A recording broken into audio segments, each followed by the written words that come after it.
मेरे नबी के गुलामों, एक औरत ने हिजरत की बदायूं से दिल्ली, इसको कहते हैं दिल्ली, सैयदादी है, सैदानी है। अगर कोई सैयद है तो दो सीन उसके अंदर लाजिम होंगे, एक सजदे का सीन, एक सखावत का सीन। रात के वक्त में वो खातून रो रही है अपने कमरे में, कच्चे घर में। उसका 7 साल का बेटा उठता है, कहता अम्मा क्यों रोती है? कह लगी मेरे बेटे और कोई बात नहीं, बस मेरे हाथ पे अभी छुपकली चढ़ी थी, फिर मुझे अपनी कब्र याद आ गई। अभी कुछ दिनों के बाद ऊपर से मेरे तख्ते लगाए जाएंगे, फिर उसके ऊपर मिट्टी डाली जाएगी, फिर उसके बाद मेरी नाक में मुंह में कीड़े चलेंगे। मैं सोच रही हूं आज तो ये मैंने हटा दी, ये मैंने छुपकली, कल जब मैं मरूंगी और मेरे ऊपर तख्ते लगा के लोग जाएंगे, नाक में मेरे कीड़े चलेंगे, मेरे लाडले, बस उसी कब्र से मुझे खौफ है। मेरे नबी फरमाते ये दुनियादारी में लगे हुए इंसान, ओ बाहर आ मेरे भाई, किस धोखे में पड़ गया? बादशाहों की नहीं रही दुनिया, अमीरों की नहीं, ना अमीरों को छोड़े, ना गरीबों को छोड़े, ना बादशाहों को छोड़े, ना वजीरों को छोड़े, ना आलिम को छोड़े, ना जाहिल को छोड़े, किसी को नहीं छोड़ेगी। मौला अली फरमाते हैं तू क्या समझता है ये तेरी सांसें? नहीं, ये तेरी सांसें नहीं है, ये सांसें नहीं है, मौत की तरफ बढ़ते हुए कदम है। तू हर दिन मौत के करीब चलता चला रहा है, तुझको बिल्कुल भी खौफ नहीं। ओ मेरे दोस्त, ओ मेरे भाई, मेरी तरफ देख, मैं तेरी तुझसे बात करता हूं और तुझसे ही बात कर रहा हूं। मेरे भाई इतनी गफलत में क्यों है? नौजवान तू अपने रब के सामने झुकता क्यों नहीं? ये जो और सुनो, वो औरत कहने लगी मेरे बेटे बस उसी कब्र से खौफ है। ये जो तकरीर कर रहा है ये भी एक दिन मर जाएगा, ये जो सुन रहे हैं ये भी मर जाएंगे। हुजूर फरमाते हैं, मेरे आका फरमाते हैं, जब ऊपर से लगाने के बाद तख्ते और जब वो जाते हैं तो वो मुर्दा कहता है कहां चले मेरे दोस्तों, कहां चले मेरे भाइयों, कहां गए मेरे यारों, कहां गए मुझे छोड़ के, कहां जा रहे हो? हुजूर फरमाते हैं उसकी आवाज सब सुनते हैं सिवाय इंसानों के।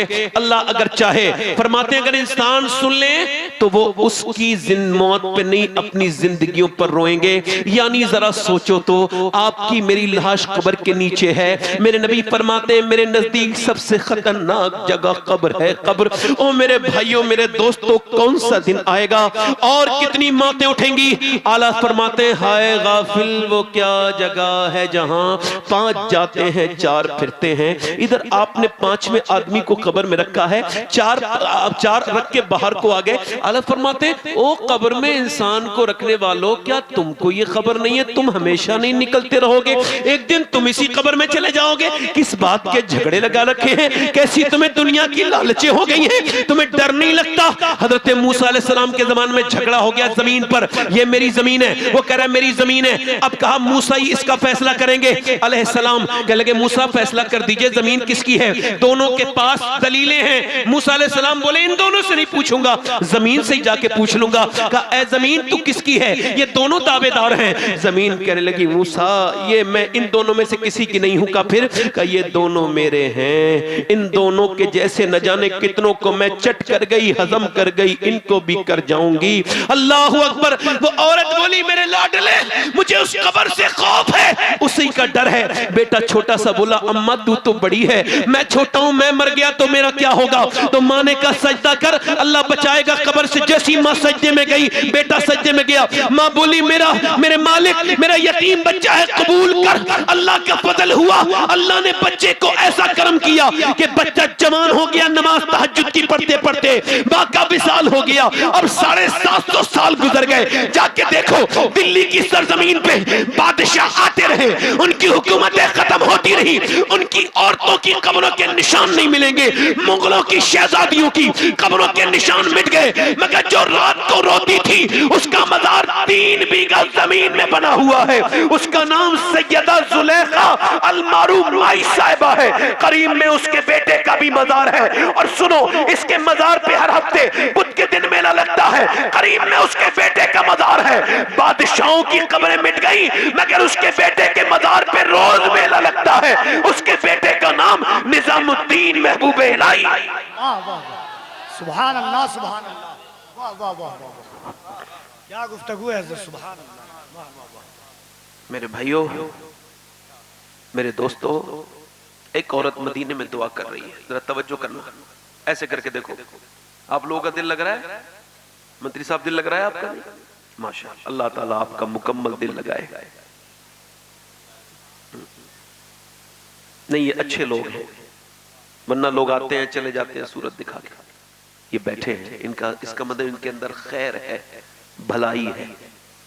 हर इंसान के अंदर बड़ी भलाइयां होती हैं, उसे उसी नजर से देखा करो, जाविया अच्छा करो। अपनी नजरें अच्छी करोगे तो नजारे अच्छे हो जाएंगे। वाह वाह वाह। अब तवज्जो करें, एक सियाबिया दुआ कर रही है, अल्लाह मेरे नबी जंग जीत जाएं। देखो माइक वाले भाई, मैं तो आपसे शिकायत करूंगा नहीं, क्योंकि अल्लाह ने मुझे पर्सनल माइक बड़ा अच्छा दिया, इस वजह से मैं किसी शिकायत नहीं करता। दुआ कर रही है, अल्लाह मेरे नबी जंग जीत जाएं, मेरे हुजूर जंग, इधर देखो, मेरे नबी जंग जीत जाएं। अच्छा, उसका बाप जंग में है। मेरी बहनें सुने, अगर कोई एक बेटी भी मेरी बहन आज मेरी तकरीर पे लब्बैक कह देगी तो मेरी जिंदगी में तब्दीली आ जाएगी, मैं अपने रब की बारगाह में सुरखरू हो जाऊंगा। ऐसे दुआ करिए, ले मेरे नबी जंग, मेरे हुजूर जंग।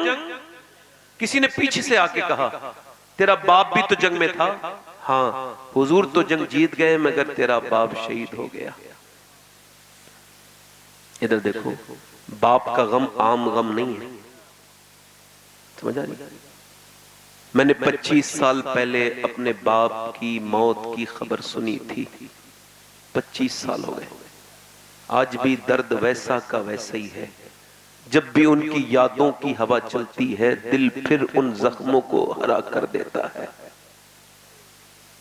हिंदुस्तान में एक बड़ा मसला है इस बड़े सगीर में, बाप के मरने के बाद लोग रोते हैं, है ना? बाप के मरने के बाद कि मेरे कत्ल के बाद उसने जफा से तौबा, हाय उस जोरे पशेमा का पशेमा होना। मेरी तरफ देखो, बाप मां जिंदा हैं, बात नहीं करेंगे, मर जाएंगे तो कब्रों पे जाके रोएंगे।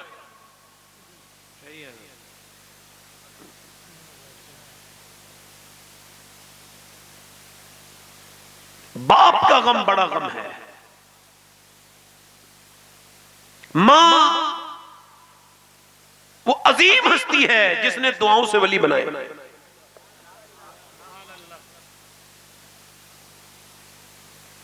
मां वो अजीम हस्ती है। मेरी तरफ देखिए, तवज्जो करिए।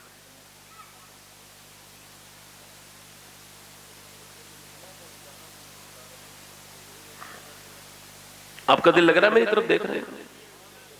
मैं डिस्टर्ब तो नहीं हो रहा हूं? नहीं, आपको लग रहा है कि नहीं? ऐसे कोई बातें होती है थोड़ा डिस्टर्ब हो जाता हूं, संजीदा मिजाज का इंसान हूं ना। तवज्जो करें, अल्लाह सलामत रखे। माँ बाप के मरने के बाद बाप उस दिन नहीं मरता है जिस दिन उसकी मौत आती है। बाप तो उस दिन मरता है जिस दिन बेटा तेज आवाज से उससे बोलता है। क्या बात है। बाप को मौत इस दिन आती है जिस दिन उसका बेटा बदतमीजी करता है उसके साथ। और एक बात और बताऊं मैं आपको, अगर कोई ये कहे कि सैयद मुजीबुर रहमान साहब आशिक रसूल नहीं है, हालांकि उसको ऐसा नहीं कहना चाहिए, गुनाह है, मगर उसके ईमान पे कोई फर्क नहीं पड़ेगा। अगर कोई ये कहे कि शाहबाज रजा नूरी कलकत्तवी आशिक रसूल नहीं है तो ईमान पे फर्क नहीं पड़ेगा। अगर कोई ये कहे कि कफील अंबर साहब किबला कलकत्तवी ये आशिक रसूल नहीं है तो कोई फर्क नहीं पड़ेगा। कोई ये कहे कि शबात हुसैन ये आशिक रसूल नहीं है तो फर्क नहीं पड़ेगा। मगर मैं जिसका जिक्र कर रहा हूं, अगर उसके बारे में सोच भी लिया तो फर्क पड़ेगा, क्योंकि उसको मेरे नबी ने अपनी जबान से फरमाया कि उवैस करनी मेरा आशिक है। वाह वाह वाह वाह। दिल से सुनो जरा, राम मोहब्बत से दोनों हाथों को उठा करके नारे तकबीर, पूरा मजमा दिल लगा करके नारे तकबीर, नारे रिसालत, शहजादे गौसे आज़म।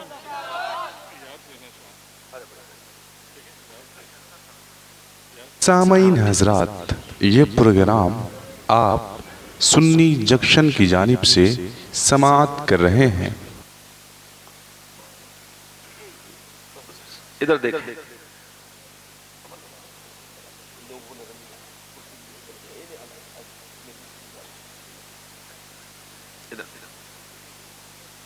इधर देखें, मेरी तरफ देखें, मेरी तरफ। दिल लग रहा आप लोगों को? नहीं लग रहा? सैयदना उवैस करनी वहां फासलों की ज्यादती से इनायतों में कमी नहीं। कोई दूर रहकर उवैस है, कोई पास रह के बिलाल है।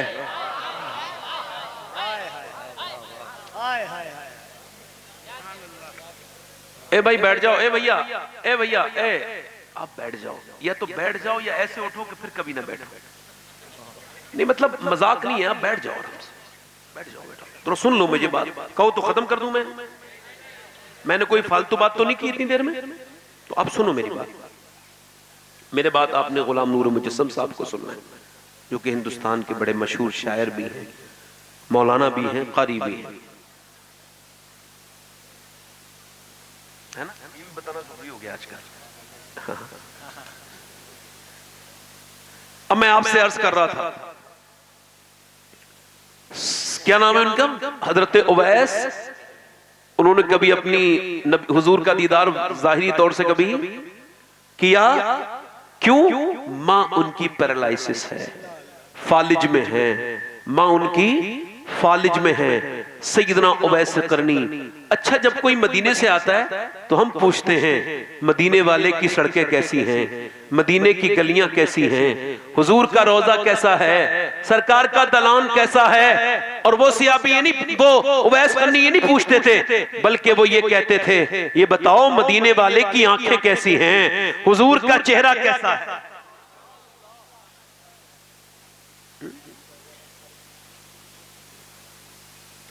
उवैस करनी, मेरे नबी पाक के बारे में अम्मा ने एक दिन देखा।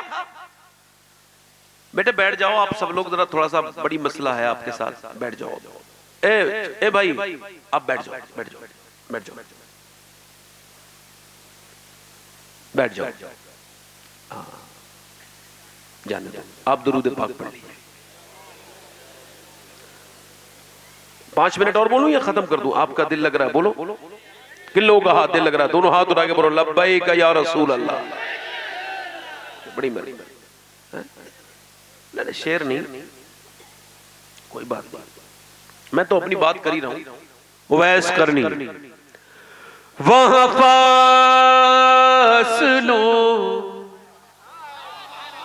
की ज़ियादती से इनायतों में कमी नहीं। कोई दूर रह कर उवैस है, कोई पास रह के बिलाल है।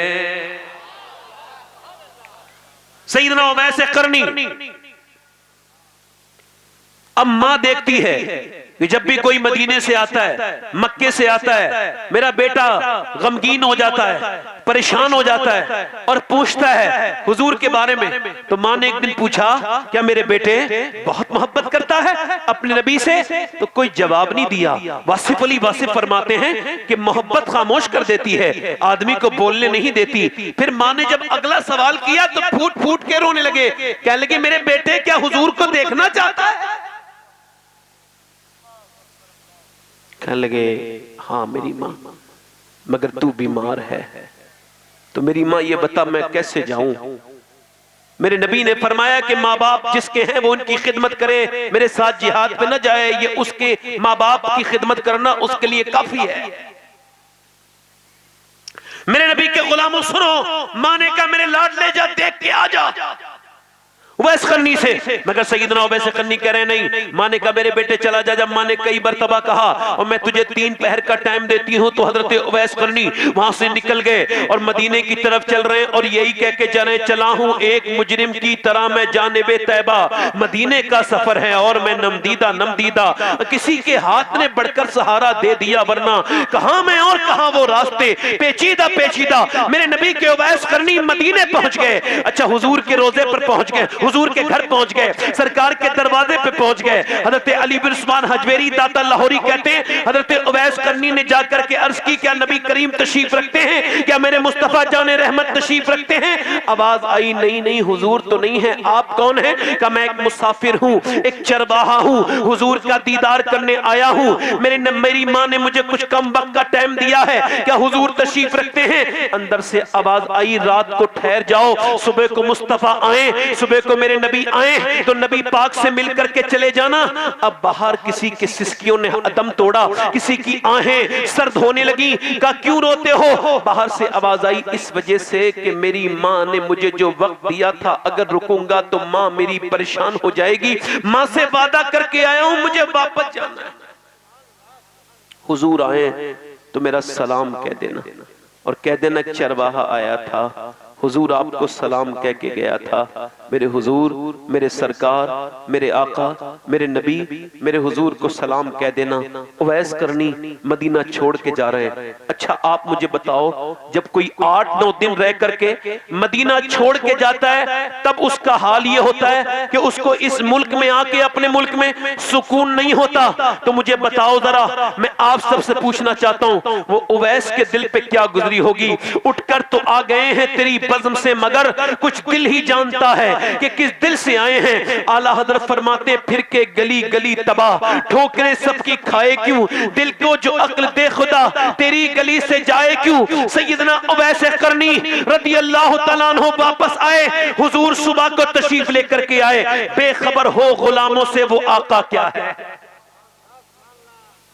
बेखबर हो गुलामों से वो आका क्या है। हुजूर ने फरमाया कौन आया था? आयशा का। हुजूर, मेरे आका ने फरमाया मेरे दरवाजे पे बड़ी रौनकें हैं, मेरे दरवाजे पे बड़े फूल, बड़ी खुशबुएं हैं। कौन आया था? अर्ज़ की हुजूर, कोई माँ का फरमा बरदार बेटा आया था, उसकी माँ बीमार थी ऐ मेरे सरकार, मगर अब वो आपकी अपनी माँ की वजह से वापस चला गया। कोई चरवाहा था। हुजूर ने फरमाया मेरा मिंबर लगाया जाए, मेरे गुलामों मेरा मिंबर लगाया जाए। मिंबर लगाया और फिर सरकार ने फरमाया लोगों मेरा एक आशिक है, उसने मेरा कभी दीदार नहीं किया, मगर उसकी दुआएं इतनी मकबूल हैं कि अली तुम उससे दुआ के लिए कहना, तुम उमर तुम उससे मेरी उम्मत के लिए दुआ करवाना, और क़यामत के दिन जब वो जन्नत में जाएगा अल्लाह फरमाएगा ठहर जा उवैस। उवैस ठहरे कहेंगे, अल्लाह फरमाएगा उधर देख मेरी उम्मत के जहन्नमी खड़े हैं, मेरे नबी की उम्मत के जहन्नमी खड़े हैं, उनको इशारा कर। अल्लाह जब फरमाएगा वो इशारा करेंगे, नबी फरमाते मेरी उम्मत के जहन्नमी उवैस के इशारे से जन्नती हो जाएंगे। ये माँ का मकाम है। कौन से पीर साहब की दुआ कितनी कबूल होती है कुछ नहीं पता, कौन से पीर साहब के कितने पांव चूमने हैं कितने नहीं चूमने हैं इसकी मैं कोई आपको नहीं कहूंगा, मगर खुदा की कसम मेरे नबी फरमाते हैं कि अगर माँ दुआ करे और बाप दुआ करे तो ऐसे दुआ लगती है जैसे नबियों की दुआएं अपने उम्मती के हक में लगती हैं। कभी माँ के हाथ भी चूमा करो, कभी अपने बाप के हाथ चूमा करो। माँ एक बार चली जाए तो दूसरी बार नहीं मिलती।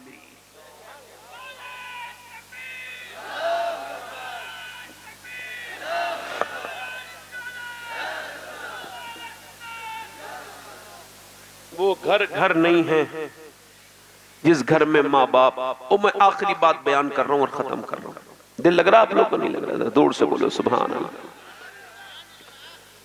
दुआ कर रही है मेरे नबी जंग का तेरा बाप शहीद हो गया, जरा गौर तो करो, तेरा बेटा शहीद हो गया, तेरा भाई 3 मौत की खबरें, 3 शहादतें।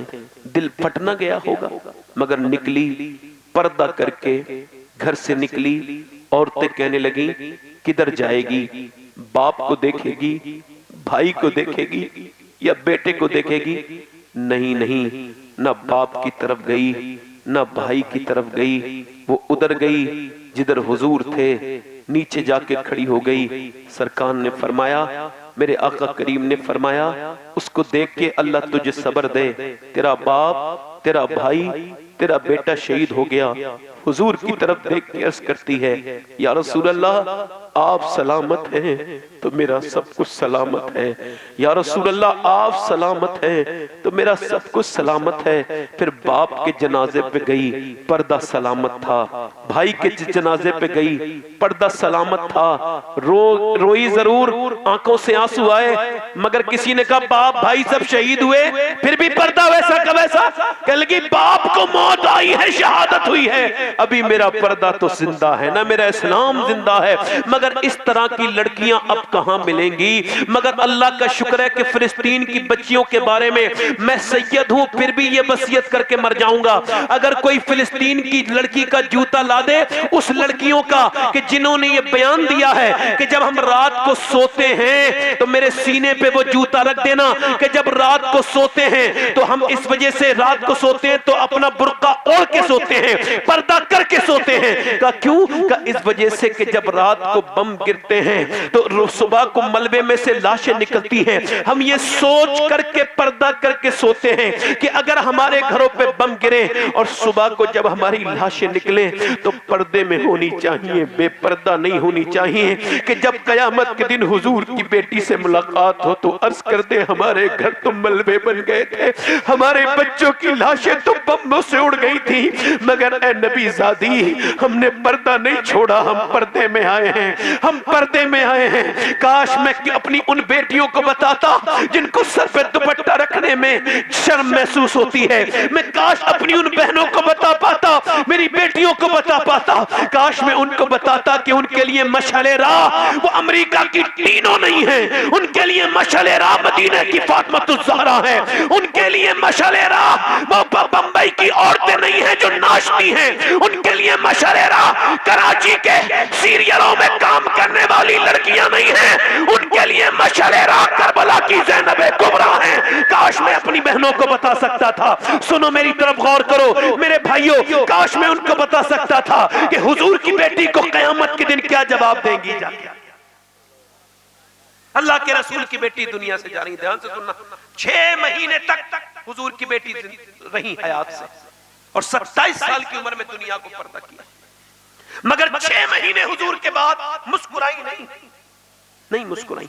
हजरत अली के साथ जाती थी, सुनो, हजरत अली के साथ जाती थी और वहां पे जो वो पड़ी थी हुजूर के साथ जाती थी और सरकारे दो आलम की मुबारक तुरबत अथर से मिट्टी उठाती थी और सूंघती थी और कहती थी, अली जरा सूंघो तो, जैसे मेरे बाप की मिट्टी में खुशबू है, आप सूंघो, ऐसी खुशबू तो किसी मुश्क में भी नहीं होती। 6 महीने तक मुस्कुराई नहीं, किसी ने मुस्कुरा। आज जब विसाल हो रहा है तो हल्का सा उस दिन मुस्कुरा रही है। हज़रत अली ने कहा, आज सैयदा को क्या हुआ है? कहा, आज मेरा इंतकाल हो जाएगा। कहा, फातिमा कैसे खबर? कहा, आज मैंने अपने अब्बा को देखा था ख्वाब में, मेरे अब्बा कुछ ढूंढ रहे थे, मैंने पूछा अब्बा क्या ढूंढते हैं? कहा, मेरी सैयदा, मेरी फातिमा, मैं तुझे ढूंढता हूं। अर्ज की, आज मेरा, मगर एक बात, हर घर चमन बन जाएगा, हर घर में नेकी पैदा होगी अगर ये बात सुन ले मेरी बेटियां और बाप भी सुने। बेटियां का, मेरे अब्बा ने मुझे रुखसत किया था ना, तो कहा था फातिमा आज रुखसत कर रहा हूं, कल अली को राजी करके आना। बस आपकी अगर कोई मेरी बात बुरी लगी हो, ए अली मुझे आप माफ कर दें। अल्लाह अकबर। हजरत अली आगे बढ़े, हाथ पकड़ के बोले, फातिमा कैसी बात करती हो, आपने तो कभी कोई ऐसी बात ही नहीं कही, आप तो अली को माफ करो। 7 दिन मेरे घर में खाना नहीं बना, मगर आपने किसी से कहा नहीं। अल्लाह अकबर। एक दिन हुजूर की बेटी आ रही थी, मेरे नबी पाक की बेटी अम्मी आयशा फरमाती हैं, हुजूर आपकी बेटी आ रही है। हुजूर की बेटी खड़ी, हुजूर उठ के खड़े हुए, चादर में कुछ बांध के लाती थी। हुजूर ने फरमाया, फातिमा क्या लाई हो मेरी बिटिया? अब्बा लीजिए, रोटी थी, लीजिए रोटी। हुजूर ने एक लुकमा खाया, आंखों से आंसू। क्या हुआ अब्बा? का फातिमा मेरी बेटी, इरशाद हुआ मैंने 5 दिन से कुछ नहीं खाया, पहला लुकमा तेरे बाप के मुंह में गया है। का अब्बा आप खा लीजिए, मैंने भी आज 5 दिन से कुछ नहीं खाया, अली जो लेके आए मैंने रोटी बना के अली को और फिर हसन को खिला दी, मैंने वो नहीं खाई, पहले अब्बा को खिलाऊंगी बाद में खाऊंगी। आज अली कह रहे हैं, फातिमा आप मुझे माफ करें। फिर रोने लगी। अस्मा बिनते उमैस कहती है, हज़रत अबू बकर सिद्दीक की बीबी, मैंने कहा क्या आपको डर लगता है मौत से? कहा नहीं नहीं। कहा फिर मेरे नबी की बेटी की बात सुनो। ओ इंस्टाग्राम पे नाचने वाली हो, ओ जिस्मों पे टाइट लिबास पहनने वाली हो, ओ कुरान को छोड़ने वाली हो, सुनो। मेरे नबी की बेटी रोक कहती है जीते जी तो मैंने पर्दा किया है। मेरा इमाम कहता है जिसका आंचल न देखा मोह मेहर ने, उस रिदाए नजाहत पे लाखों सलाम। खून खैरुल रसूल से है जिसका खमीर, उसकी बेलौस तीनत पे लाखों सलाम। कहती है मैं इस वजह से रो रही हूँ कि जब मरने के बाद किसी मुर्दे पे डाला जाता है कपड़ा तो पता चल जाता है कितनी मोटी है ये मरने वाला, या कितना मोटा है, कितनी मोटी है मैया। मैं इस वजह से रो रही हूँ। जीते जी तो मैंने पर्दा किया है, कहीं इंतकाल के बाद मेरा जनाजा निकले तो किसी को ये खबर ना हो जाए कि मोहम्मद की बेटी फातिमा कितनी मोटी थी, कितनी पतली थी। मेरे नबी की बेटी इस दुनिया को 27 साल की उम्र में तकरीबन छोड़ रही है और दुनिया को यह पैगाम दे रही है कि ये जो दुनिया से जा रही है ये कोई आम नहीं है। इकबाल ने कहा था मरियम अज़यक निस्बत ईसा अजीज, अस्सै निस्बत हजरत ज़हरा अजीज, नूर चश्मी रहमतुल लिल आलमीन, आइमा में अव्वलीन व आखिरीन। इकबाल कहता है कौन है फातिमा? अरे मरियम वो है जो सिर्फ ईसा की माँ है, एक वजह से बुलंद है, मगर फातिमा को तो देखो बेटे की तरफ से बुलंद ऐसी है कि जन्नती जवानों के सरदार की माँ है, अली की बीबी है, नबी की बेटी है, खुद जन्नती औरतों की सरदारा है। मेरा इमाम कहता है नूर बिनते नूर ज़ौजे नूर उम्मे नूर नूर नूर मुतलक की कनीज अल्लाह रे लहना नूर का फातिमा ज़हरा खाली खातून जन्नत नहीं है, वो खातून कयामत भी है कि जब कयामत के दिन अल्लाह के रसूल की बेटी जन्नत में जाएंगी, अल्लाह फरमाएगा मैशर वालों गर्दनों को झुका लो क्योंकि अब नबी की बेटी जन्नत को जा रही है। ऐसे मेरे नबी की बेटी जन्नत। नारे तकबीर, नारे रिसालत, अज़मते मखदूमे कायनात, ज़िक्र सैयदा ज़हरा, गौसुल वरा कॉन्फ्रेंस, मसलके आला हजरत। मैं अपनी बेटियों से किबला वक्त आ गया है, अब हमारी सांसें मुश्किल हो रही हैं। मेरी बेटियों हमारी कोई इज्जत नहीं बची, कहीं कोई इज्जत नहीं। अब अफसोस करने से कुछ नहीं होगा, अब कुरान पढ़ने से होगा। क्या बात है, वाह वाह वाह वाह। कुरान लाओ अपने घरों में, अपने बच्चों को पढ़ाओ, शरीयत की पाबंदी करो। आखिरी बात मेरी यह है, एक औरत मूसा अलैहिस्सलाम के जमाने में एक आदमी, बहुत ध्यान से सुनना, आखिरी हिचकी है, गौर से सुन, जिंदगी भर का खुलासा इसी आवाज में है। आखिरी बात है, एक औरत है, एक खातून है, एक आदमी के पास आके कहती है मुझे कुछ अल्लाह के नाम पे दे दे, मेरे बच्चे भूखे हैं। उसने कहा मुझे तो हर रात एक नई औरत की जरूरत होती है, मैं तो एक औरत को रंगीन करता हूँ रात, तू रात को आ जाना, नहीं तो तुझ पे भी नजर है, तू उधर रहती है, मैं तुझे जानता हूँ, तो तू रात को आ जाना, मैं तुझको दे दूंगा, अभी कुछ दे लेके चली जा। उसने कहा मैं जिस्म बेचने नहीं आई, वापस चली गई। मगर जब बच्चे रोए ना तो माँ भी मजबूर हो गई, बच्चों ने पकड़ के अम्मा लेके आई कुछ। एक बच्चा तो गिर गया भूख की वजह से, माँ उसके पास गई, कहने लगी कुछ दे दे अल्लाह के नाम पे, रात को जो तेरा दिल चाहे वो कर लेना, मैं आ जाऊंगी। लेके चली गई, रात को पहुंची, खिला पिला के, कमरा बंद है, जिना करने के इरादे से आगे जा रहा है। देखो मैं किसी की तवज्जो और किसी से दाद नहीं मांगता, मगर ये बात इंतहाई दर्जे के वो लोग कल कयामत के दिन जवाब देंगे जो मेरी तकरीर के बीच में बात करते हैं। देखना जवाब, अब जो बात कर रहे हैं उन तक बात पहुंच गई, मैं किसी को कहता नहीं। कम से कम आप किसी को सपोर्ट नहीं कर सकते तो उसको आप परेशान भी करने का हक नहीं रखते। मैंने तो किसी से नहीं कहा कोई बोले सुभान अल्लाह, मैं तो आप सबका खादिम हूं। डाकिये की कोई हैसियत नहीं होती है, डाकिये कोई औकात है, डाकिया तो डांक लेके आता है, मगर अल्लाह का शुक्र है डाकियों को नहीं देखा जाता, जहां से खत आता है उसको देखा जाता है। तो मैं हूं तो डाकिया मगर मदीने वाले का खत पढ़ रहा हूं। जिना करने के लिए आगे बढ़ा है, किस हाल में वो होगा, रोज जिना करता था, लड़की औरत की तरफ बढ़ा, वो लेटी है, ये आगे बढ़ा है, इसके ऊपर सवार है शिद्दत उस गुनाह की, आगे बढ़ के इसके हाथ लगाने के लिए बढ़ा, वो लड़का औरत लेटी है, सांसें तेज हुई, हाथ जैसी लगाए ना वैसे ही इसकी आंखों से आंसू आए, रोने लगी। है क्यों रोती है? क्यों रोती है? पैसे नहीं मिले? कहा पैसे सब कुछ नहीं होते, इज्जत भी कुछ होती है और ईमान भी कुछ होता है। तो क्या मतलब? कहा जब मैं रात को सजदा करती हूँ तब भी मेरा रब मुझे देखता है, और आज जब मैं तेरे साथ अपना मुंह काला कर रही हूँ तब भी मेरा रब मुझे देख रहा है। मैं उससे यही कह रही हूँ, ए बेपनाह ताकतों वाले, तुझको खबर है कि मैं एक कमजोर औरत हूँ और मैंने कभी जिना नहीं किया, तू खुद इस पर गवाह है। मालिक मैंने कभी जिना नहीं किया, अगर मेरे बच्चे भूखे ना होते, ए मेरे मालिक अगर मेरे बच्चे भूखे ना होते और मैं परेशान ना होती तो कभी ये बुरा काम न करती, मुझे माफ कर देना। ये कह के जब वो रोई, अल्लाह कितना करीम है, कैसे दिलों को बदलने वाला है, कैसा अजीम है कि उसने एकदम उसका दिल बदल दिया। वो रो के बोला, जा मैं तुझे अपनी बहन बनाता हूँ, तूने मेरी आंखें खोल दी, इतनी परेशानी में डरती है, जा। वो तो चली गई, पैसे वैसे दे दिए। ये सजदे में गिर के बोला, मालिक मुझे माफ कर दे, एक दिन आई थी हाथ तक नहीं लगाया, मैंने तो कितनी इज्जतों पे डाके डाले, मालिक मैं बहुत गुनहगार हूँ, मुझे माफ कर दे, मेरे करीम मुझे माफ कर दे। वो रो रो के सो गया, पता ही नहीं चला। सुबह को दरवाजा दस्तक हुई, कहा कौन? कहा दरवाजा खोलो। सामने मूसा अलैहि सलाम खड़े थे। कह लगे आप कौन? कहा मेरा नाम मूसा है, अल्लाह ने तुझे सलाम कहा है। कह लगे मूसा गलत रास्ते पे आ गए, इस इलाके के सबसे बदकार आदमी का घर है, मुझे अल्लाह सलाम नहीं कह सकता। मूसा ने कहा नहीं नहीं, तेरा तूने कोई नेकी की है? उसने पूरी बात बता के रोने लगा। कह लगा मैंने एक नेकी की। फिर कितना रोया? कहा मैं इतना रोया कि मेरा चेहरा पूरा भीग गया था। तो मालूम है मूसा अलैहि सलाम क्या बोले? अल्लाह ने मुझे भेजा है और कहा है मेरे बंदे से कहना उसके आंसू उसके अल्लाह ने कबूल कर लिए। कोई बंदा तेरे दर पे जो आंसू रोल देता है, मेरे मौला दरे तौबा तो उस पर खोल देता है। मूसा ने कहा अल्लाह ने तुझे माफ कर दिया, तुझे सलाम भेजा है। कांप के बोला एक बार रोने में, हाँ वो इतना ही करीम है, 70 माओं से ज्यादा मेहरबान।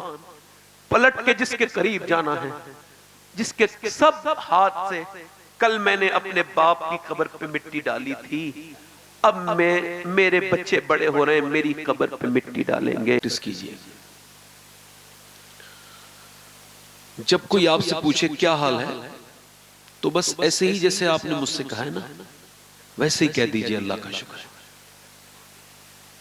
इस जमाने में अपना हाल किसी को ना बताएं, सबके पास मरहम नहीं होता है, पेट सबको दिखाने का नहीं है। सैयदना मौला अली फरमाते हैं, जब तक तूने अपनी परेशानी का जिक्र किसी से नहीं किया है, तब तक तेरी इज्जत तेरी मुट्ठी में है, और जब तूने कह दिया तो अब तू रुसवाइयों के दर पे पहुंच गया। और मेरे शेख गौसुल आजम फरमाते हैं, सबको हाल बताओगे तो बेहाल हो जाओगे, हाल उसे बताओ जो हाल बदल सकता है। अल्लाह अल्लाह अल्लाह अल्लाह। अपनी जिंदगी को मजबूत बनाइए,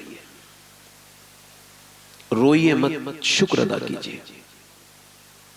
मैं गुजारिश करता हूं, इधर जो पीछे हमारे मोहतरम मेहमान, मुअज़्ज़ज़ मेहमान के पीछे जो हजरात लोकल खड़े हैं, उनसे गुजारिश करता हूं सिक्योरिटी के अलावा वो इधर आके बैठ जाएं। आपकी बड़ी मेहरबानी, आप बड़े अच्छे लोग हैं, मुझे लगता है बहुत जल्दी मेरी बात मानेंगे आप, बड़ी मेहरबानी आपकी।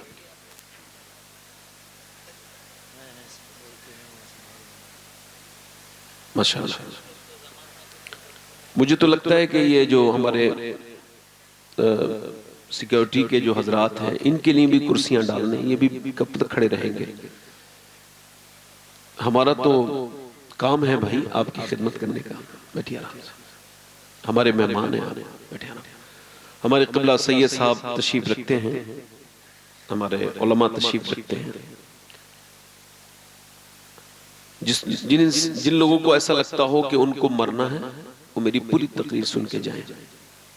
इंशाअल्लाह अल्लाह ने चाहा जिंदगी में आप यहाँ से खाली हाथ नहीं जाएंगे, बल्कि आपकी जिंदगी में अल्लाह एक इनकलाब की सूरत हाल पैदा करेगा। डॉक्टर मोहम्मद इकबाल नाम सुना है? जिसने लिखा था सारे जहां से अच्छा। इकबाल से किसी ने पूछा कि भाई आपसे बड़ा शायर है मीर तकी मीर, और आपसे बड़ा शायर है गालिब, मगर उनके अशार लोगों को अजबर नहीं, याद नहीं, मगर आपकी शायरी लोगों को याद है। कोई ऐसा मुसलमान होगा जिसको ये शेर याद ना हो कि मोहम्मद से वफा तूने तो हम तेरे हैं। अल्लाह अल्लाह अल्लाह। गालिब हालांकि बड़ा शायर है, क्या बात है। मगर उससे जब पूछा कि ये आपके जो शेर लोगों को याद हो गए, इसकी क्या वजह है, तो इकबाल की आंखों में आंसू आए और उसने लंदन में खड़े होके एक सहाफी से जब ये जवाब दिया तो वो रोने लगा। उसने कहा ये मेरा कमाल नहीं है। कहा फिर? कहा मैंने नाज शरीफ लिखने से पहले, अपना कलाम शायरी शुरू करने से पहले 1.25 करोड़ मर्तबा मदीने वाले पर दुरूद पड़ा है, ये उसकी बरकतें हैं। अल्लाह अल्लाह। जिसने 1.25 करोड़ मर्तबा दुरूद पड़ा हो, उसकी शायरी लोगों को 3-4 शेर याद हो गए। फिर उस बरेली के सुल्तान ने कितना दुरूद पड़ा होगा, जिसका सलाम आज वो भी पढ़ते हैं जिनको उर्दू जबान नहीं आती है। तो इकबाल की जो मैं बात कह रहा था वो बड़ी खास बात है, और मेरी बात बड़े ध्यान से सुनेंगे आप। इकबाल कहता है कितना ही खूबसूरत घर बना लो, आप देख नहीं रहे आजकल के घर, पहले भी घर थे, मगर आजकल के बड़े डेकोरेट हैं, अपडेट हैं कि भाई ये जो यहां की टाइल्स है ये सिर्फ किचन की है, इस टाइल को नहीं लगा सकते आप बाथरूम में, ये बाथरूम की है, इसको हॉल में नहीं लगा सकते, ये हॉल की है, ये सा वाला सोफा यहां रखा जाएगा, नहीं, ये सोफा वहां ठीक लगेगा, ये यहां पर सेट रखें, इसको यहां सेट करें। मगर इकबाल कहता है कितने ही खूबसूरत घर बना लो, मगर उस घर को बर्बाद होने से कोई बचा नहीं सकता जिस घर में हुजूर की बेटी सैयदा फातिमा का जिक्र न होता हो। मतलब मकान होता है मकीन से, बुजुर्ग कहते हैं मकान होता है औरत से, और औरत है हया से, और हया है सैयदा फातिमा से। अल्लाह अल्लाह अल्लाह। देखो हो सकता है ये जो तकरीर कर रहा है इसकी आखिरी तकरीर हो सकता है। मेरे नबी पाक ने वुजू करने के लिए 13 कदम दूर जाना है, 12 या 13 या 11 कदम, बस इतना ही दूर है। हजरत अब्बास हुजूर के चचा कहते हैं मैंने देखा हुजूर ने वहीं तयम्मुम कर लिया। कहां पे? जहां हुजूर ने पानी, यानी 12 कदम दूर है, और हुजूर ने तयम्मुम किया है। तो मैंने अर्ज की हुजूर पानी के होने के बावजूद तयम्मुम करने की हिकमत मेरे सरकार मुझे समझ में नहीं आई। तो हुजूर की आंखों में आंसू आए। और सुनो, जिस नबी को यह भी खबर है कि मैं कब मरूंगा और आप कब, हुजूर ने फरमाया ऐ मेरे चचा, मुझे उस पानी तक पहुंचने की उम्मीद नहीं है, और मैं अपने रब के हुजूर बेवुजू जाना नहीं चाहता, इस वजह से यहां से लेके वहां तक मैंने ये तयम्मुम की वजह से, तयम्मुम के साथ रास्ता तय किया है। वो बंदा नेक हो ही नहीं सकता जो मौत को याद नहीं करता है। वो दुनियादार है। कहकहों की महफिल सज रही है, मदीने में कुछ लोग हंस रहे हैं, कहकहे लगा रहे हैं। सरकारे दो आलम का गुजर हुआ, फरमाया सारे मजों को खत्म करने वाली मौत का जिक्र करो। फरमाया जितना मैं जानता हूं उतना तुमको खबर हो जाए तो कम हंसोगे ज्यादा रोगे।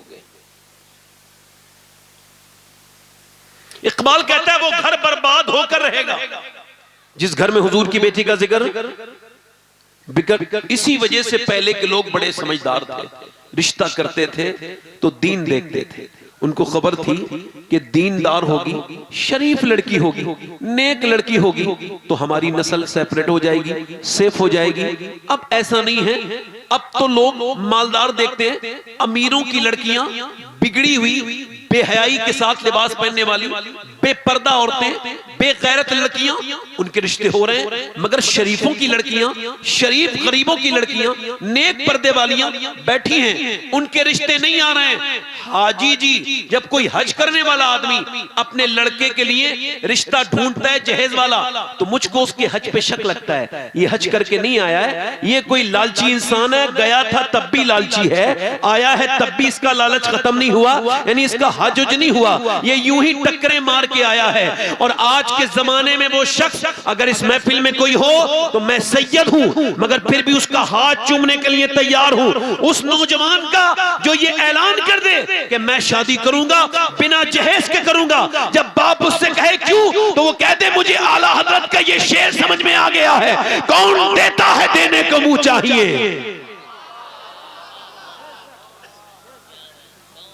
ये जहेज वाले कार ले लेते हैं, पेट्रोल नहीं डलवा पाते, वो पेट्रोल थोड़ी देगा, मगर जब मदीने वाले अता करते हैं ना तो गाड़ी भी देते हैं, फिर पेट्रोल भी देते हैं।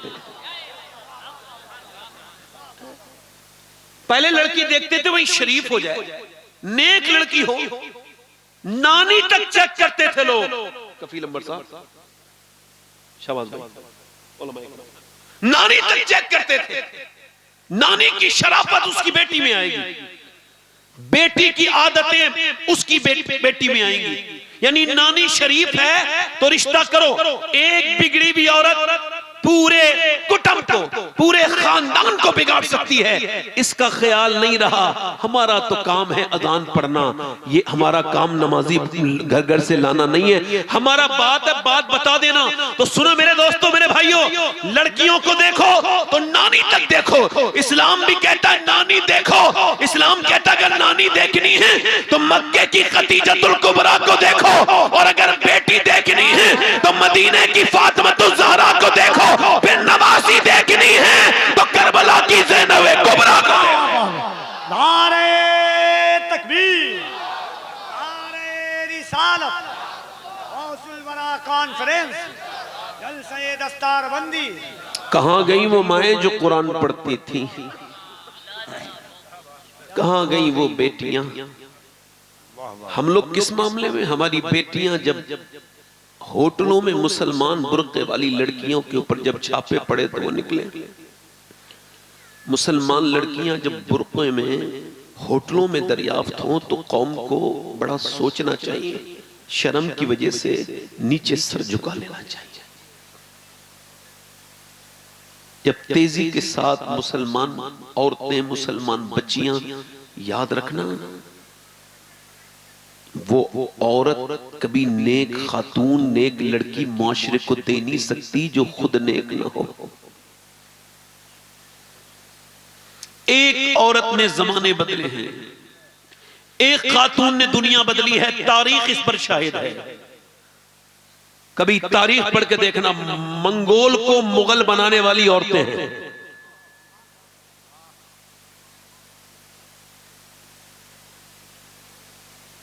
एक खातून अगर नेक बन जाए जमाने को तब्दील कर सकती है। गैर मुनक़सिम हिंदुस्तान में एक चौधरी थे, 1000 बीघा से ज्यादा जमीन, मालदार इंसान, उनकी जो 2 बीबियां हैं, एक 100 नौकर हैं उनके पास, बच्चे भी हैं। उन्होंने तीसरी शादी कर ली, तीसरी बीबी उनको ठीक मिल गई। कभी कभी बीबियां ठीक भी मिल जाती हैं, इनको ठीक तीसरी मिली। क्यों?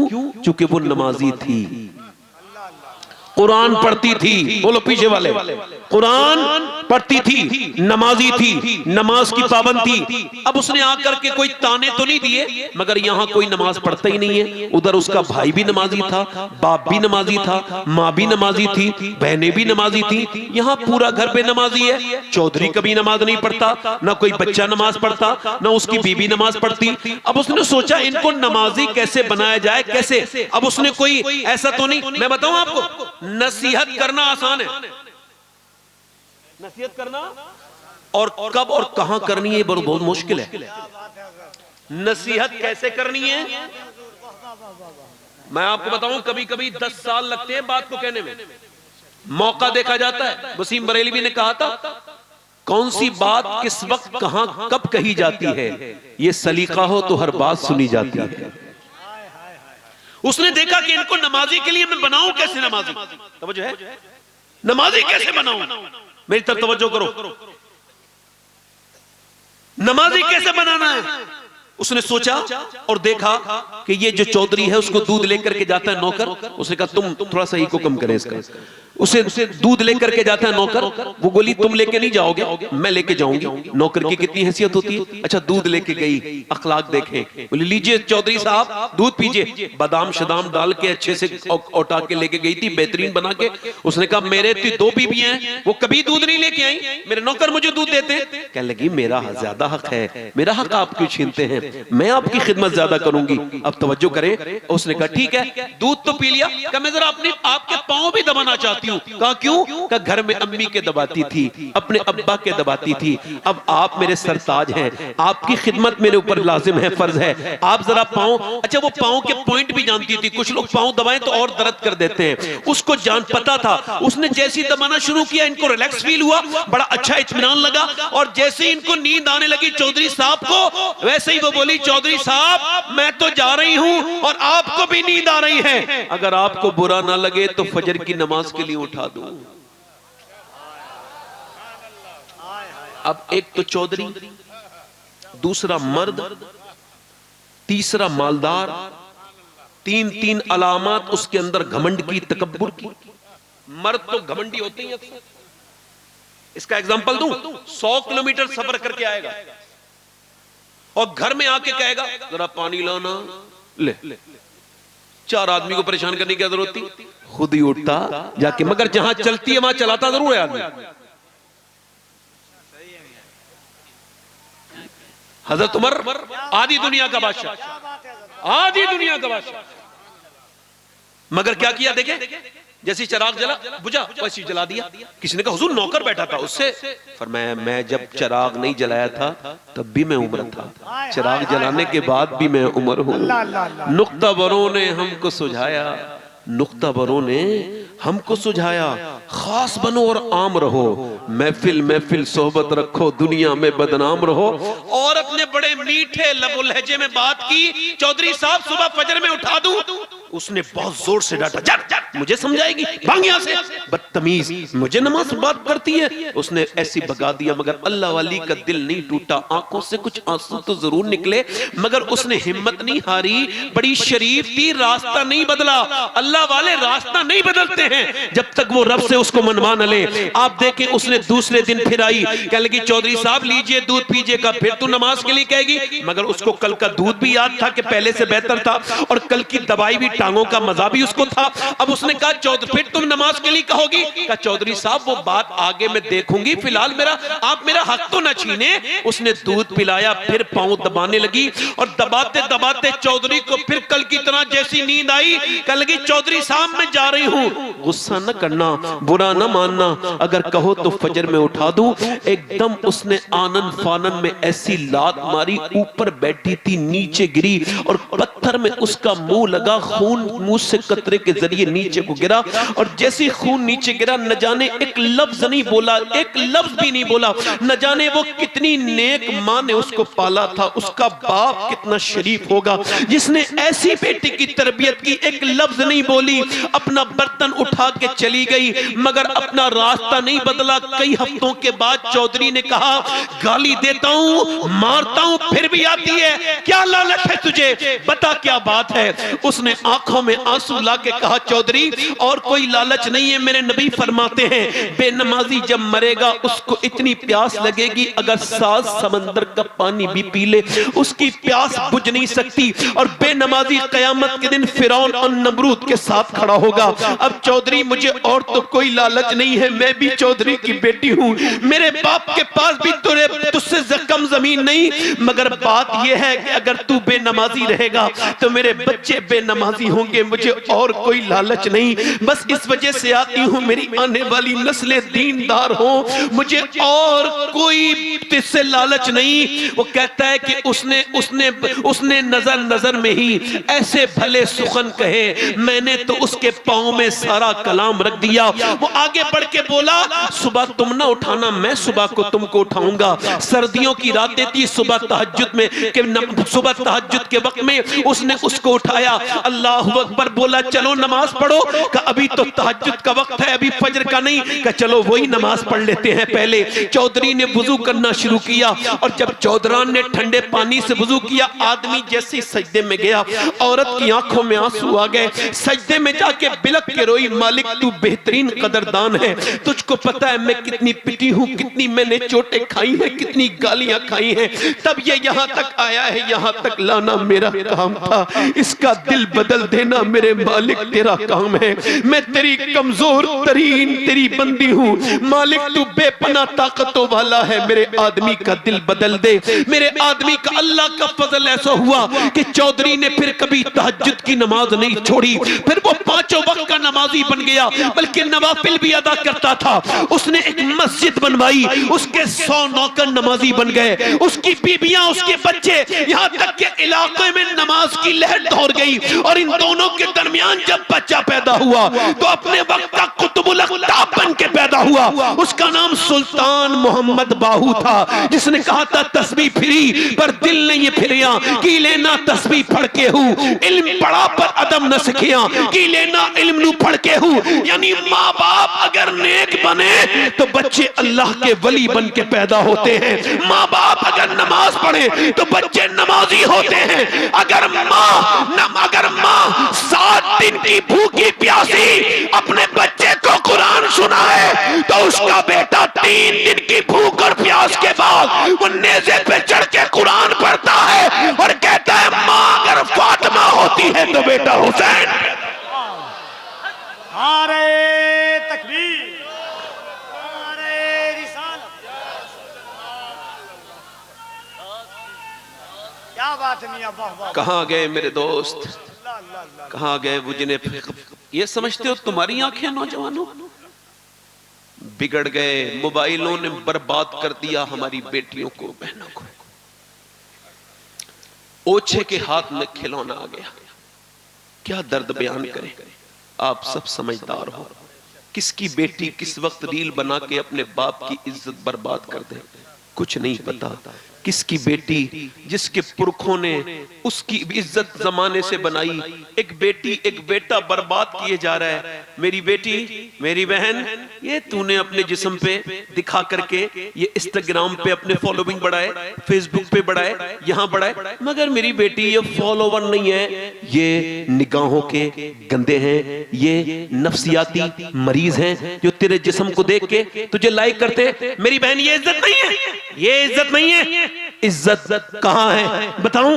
पूरी दुनिया की जितनी इंस्टाग्राम की लड़कियां हैं जिनके मिलियन फॉलोइंग है और जो फेसबुक पे फॉलोइंग है, वो सब मिलके भी इतनी इज्जत नहीं कमा सकती जितनी एक लड़की ने उस बेंगलोर की नारा लगाया था। और जब उसने कहा था मैं अपनी जान दे सकती हूँ मगर अपना बुर्का नहीं उतारूंगी, पूरी दुनिया ने उसके नाम के नारे लगाए थे।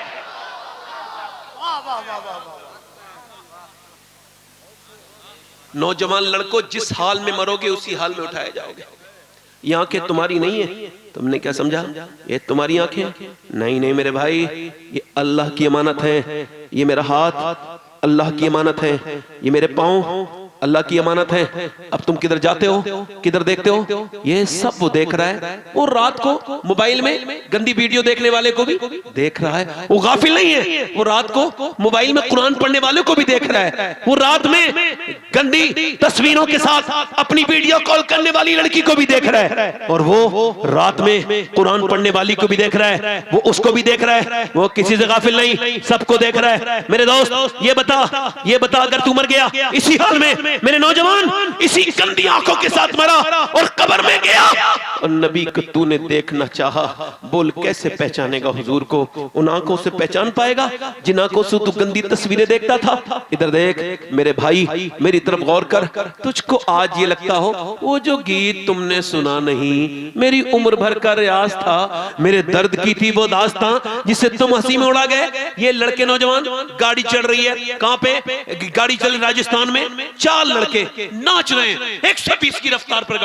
गाड़ी कितनी तेज चलाओ मगर फिर उसको कंट्रोल मुश्किल होता है। 120 की रफ्तार बड़ी खला 100 से नीचे रहनी चाहिए गाड़ी, मगर तेज गाड़ी चल रही है। वहां पे लगा हुआ है, वहां पे सीडी, उसमें एक लड़की नाच रही है। ये भोर के वक्त में तेज गाड़ी चला रहे हैं। अचानक गाड़ी डिसबैलेंस हुई, एक्सीडेंट हो गया। मां रो रही है, सुबह से लेके दोपहर हो गई, दोपहर से लेके शाम हो गई। बेटे की मौत की खबर ने मां के कलेजे को छन्नी कर दिया। कह रहे मेरे बेटे की लाश अभी तक क्यों नहीं आई? कहा नहीं, अभी पोस्टमार्टम हाउस पे भीड़ बहुत है, अभी लाशें वेटिंग में हैं। और मेरे भाई, मेरे घर से 27 किलोमीटर दूर है पोस्टमार्टम हाउस। मैं उधर जाता हूं और जाकर के देखता हूं, जो आधा घंटे लाइन में नहीं लगते, 10 मिनट लाइन में नहीं लगते, उनकी नाकों में मक्खियां चल रही हैं, लाइन में लगे हुए हैं। वो भीड़ लगी है। आज इतनी औरतों ने खुदकुशी की थी, ये सब यहाँ पे आ गई हैं। ये मर्द मरने वाले, ये तेज मोटर बाइक चलाने वाले, ये आज सब यहाँ पे आ गए हैं। और वो क्या होता है, पहले वो छेनी हथौड़ी से फाड़ते थे, अब ऐसा नहीं है। अब वो स्मार्ट है, ग्लेंडर ऊपर से डालते हैं, ऐसे करके पहले इसको खोपड़ी को खोला, उसके बाद अपना वो प्रोसेस करते हैं, यहां से लाके कर्र से पूरा चीर देते हैं। और उसके बाद जो भी ऑर्गन्स निकालने होते हैं चेकिंग करते हैं, जो भी उनका प्रोसेस है। उसके बाद मोटे मोटे वो सूजे से उसमें लगाते हैं, ऐसे करके उसमें स्टिक लगाते हैं, टाँके लगाते हैं। मेरे नबी फरमाते हैं, जब लेके चलते हैं मुर्दे को, तो वो कहता है आराम से चल, तेरे चलने से ऐ मेरी मैयत उठाने वाले मुझे तकलीफ होती है। जब गुस्ल दिया जाता है तो वो कहता है आराम से।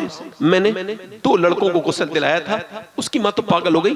एक की उम्र 17 साल, एक की 19 साल, 2 ही बच्चे थे, दोनों मर गए। मैंने देखा उनके जिस्मों पे, जब से मैंने गुस्ल दिया है, अब मेरा दिल अजीब सा रहने लगा है। सुनो, मेरे नबी फरमाते हैं, जब गस्साल हाथ पकड़ता है, मैंने कितनों को गुस्ल दे दिया, ऐसे ही पड़े रहते हैं, कोई बोलता ही नहीं। सब कोई, घर वाले तो हाथ तक नहीं लगाते, ये घर वाले नहीं, डर लगता है, डर मुर्दे की हाथ में से अंगूठी तक निकाल लेंगे, मगर ऐसे उनको डर लगेगा।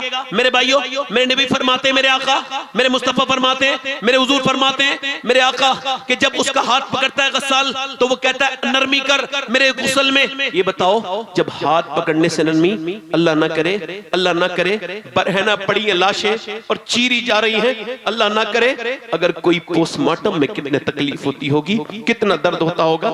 मैं तो दिन रात सफर में रहता हूं, अपने मालिक से दुआ करता हूं, मेरे करीम, मेरे रहीम, मुझे पोस्टमार्टम वाली मौत से बचाना।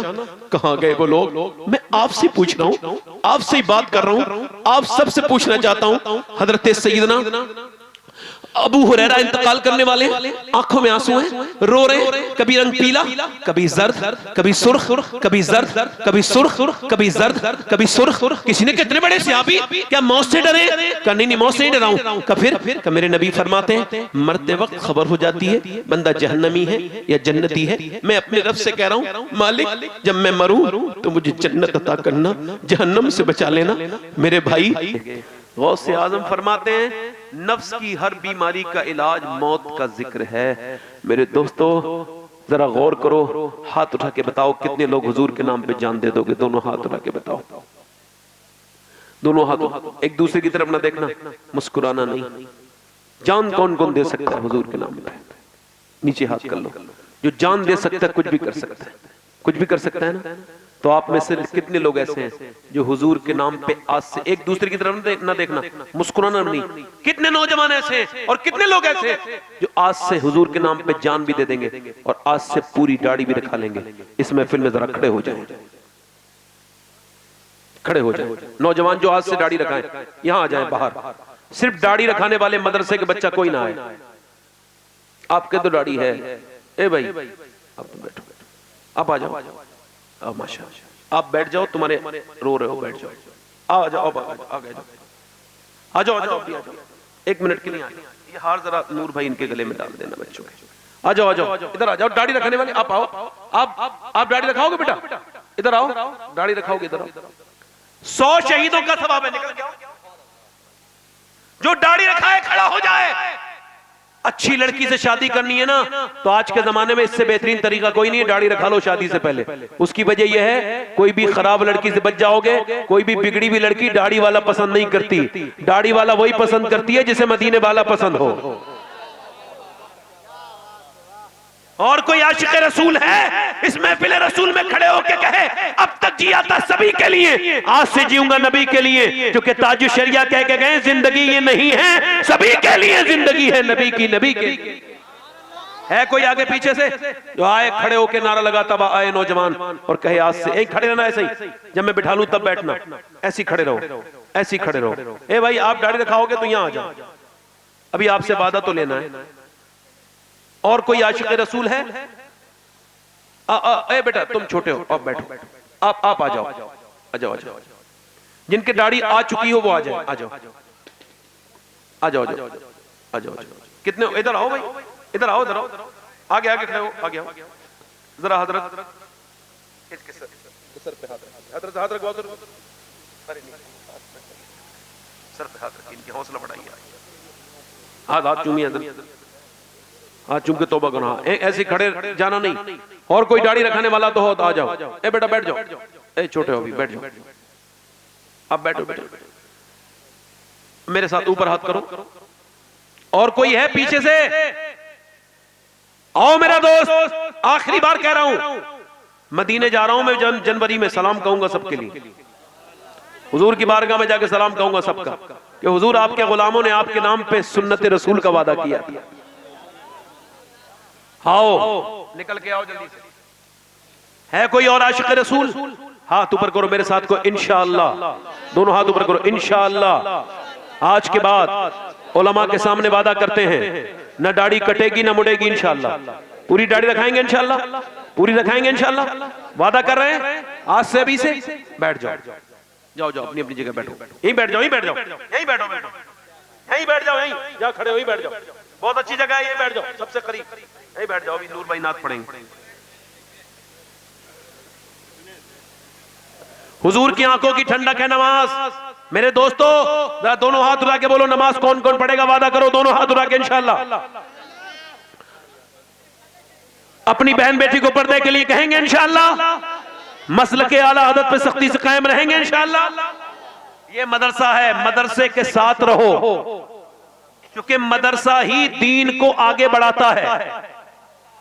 ठीक है, खानका को नेक अच्छा पढ़ा लिखा पीर भी मदरसा देता है और एक मस्जिद को इमाम भी मदरसा देता है। ठीक है, मदरसे की बड़ी जरूरत है। इन मदारिस से जुड़ के रहो। मेरे साथ तौबा करो, अस्तगफिरुल्लाह रब्बी मिन कुल्लि ज़म्बिन व अतूबु इलैह। पढ़ लीजिए ला इलाहा, पूरा मजमा, ला इलाहा, ला इलाहा इल्लल्लाह, ला इलाहा, ला इलाहा इल्लल्लाह, ला इलाहा इल्लल्लाह मुहम्मद रसूलुल्लाह। मेरी जिंदगी का मकसद तेरे दीन की सरफराजी में, इसीलिए मुसलमान मैं, इसीलिए नमाजी। इस्लाम जिंदाबाद, मसलके आला हजरत आइंदाबाद। वस्साबिकून साबिकून उलैइकल मुक़र्रबून। सदक़ल्लाहुल अज़ीम। अस्सलामु अलैकुम व रहमतुल्लाहि व बरकातहू। आप बैठे रहिए ऐसे ही। अब बस जो भी मामला होगा वो हमारे कफील भाई आ रहे हैं। अल्लाह ताला आपको बहुत खुश रखे।